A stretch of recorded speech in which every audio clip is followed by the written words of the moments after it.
الحمد للہ والصلاة والسلام علی نبیہ محمد صلی اللہ علیہ وسلم وعلی اتباعہ واہل بیتہ وعترتہ اجمعین، اما بعد فاعوذ باللہ من الشیطان الرجیم، بسم اللہ الرحمن الرحیم۔ لقد کان لکم فی رسول اللہ اسوۃ حسنہ، یقیناً تمہارے لیے رسول اکرم صلی اللہ علیہ وسلم کی زندگی میں عمدہ نمونہ موجود ہے، یعنی آپ کی زندگی ایک خوبصورت زندگی ہے، اللہ تعالیٰ کی پسندیدہ زندگی ہے۔ اور زندگی کیا ہوتی ہے؟ آپ کا چلنا پھرنا اٹھنا بیٹھنا سارے طور طریقے اللہ تعالیٰ کو بے حد محبوب تھے۔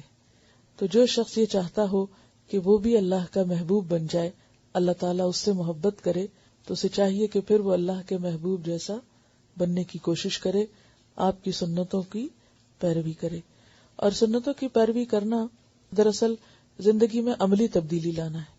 یعنی ویسے زبانی یا نظریاتی طور پر تو ہم دعویٰ کرتے رہتے ہیں کہ ہم اللہ سے اور اللہ کے رسول صلی اللہ علیہ وسلم سے محبت کرتے ہیں، لیکن اس کا ثبوت بھی چاہیے۔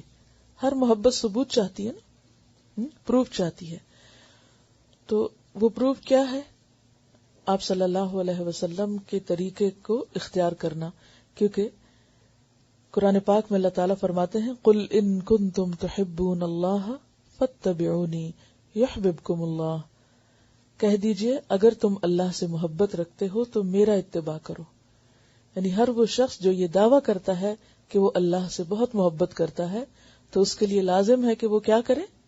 رسول اللہ صلی اللہ علیہ وسلم کے نقش قدم کی پیروی کرے۔ یحببکم اللہ، تو اس کا صلہ یا فائدہ تمہیں کیا ہوگا؟ اللہ تم سے محبت کرے گا۔ دیکھیے، آپ کسی انسان سے محبت کرتے ہیں کب؟ کسی انسان سے کب محبت ہوتی ہے؟ جب اس کی کوئی بات اچھی لگتی ہے، اس کی کوئی عادت اچھی لگتی ہے، اس کی کوئی ادا اچھی لگتی ہے، اس کا کوئی رویہ یا سلوک یا طریقہ اچھا لگتا ہے، یا نہیں؟ اگر کسی کے طریقے اور کسی کی ادائیں آپ کو سخت بری لگیں تو آپ اس سے محبت کر سکتے ہیں؟ نہیں۔ تو اللہ کا محبوب بننے کے لیے بھی ضروری ہے کہ ان اداؤں کو اختیار کیا جائے۔ یعنی میں لفظ سنت نہیں استعمال کر رہی یہاں، کیونکہ وہ بھاری ہو جاتا ہے ہم پر۔ ادا کیا ہوتی ہے؟ ادائیں کس کو کہتے ہیں؟ یعنی کسی بھی کام کو کرنے کا جو سٹائل ہے، جو طریقہ ہے، یا جو موومنٹ ہے، وہ ادا کہلاتی۔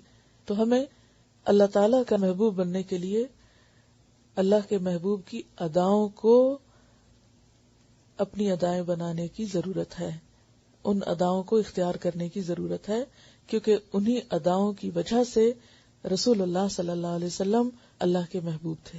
تو جو بھی چاہتا ہے وہ اللہ کا محبوب بنے، اس کو وہی ادائیں اختیار کرنی ہے۔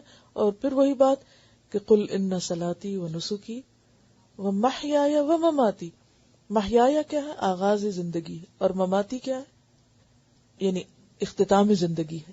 تو میری زندگی کا آغاز اور اختتام، چاہے وہ ہر روز کی حد تک ہو، یعنی اس کا ہر جز، یعنی ہر روز کا دن کیا ہے، آغاز اور انتہا۔ جیسے ایک زندگی کی بڑی ابتدا اور انتہا ہے نا، صبح اور شام، اسی طرح زندگی کا ہر روز ایک ایک یونٹ ہے اس کا، جس کی آغاز اور انتہا ہے۔ تو میری زندگی یا میرے دن کا آغاز اور میرے دن کا اختتام کس طرح ہو؟ اللہ کے پسندیدہ طریقے کے مطابق ہو، اور وہ طریقہ یقیناً نبی صلی اللہ علیہ وسلم کا طریقہ ہے۔ اس لیے ہمیں اپنی ذاتی زندگی میں، یعنی پرسنل لائف میں، اور انتہائی پرسنل لائف میں، گھریلو زندگی میں اور معاشرتی زندگی میں، ازدواجی زندگی میں، معیشت میں، معاشرت میں، تجارت میں، سیاست میں، ثقافت میں، ہر چیز میں انہی طریقوں کو اپنے سامنے رکھنے کی ضرورت ہے، اور ان کی یاد دہانی کی بھی۔ اور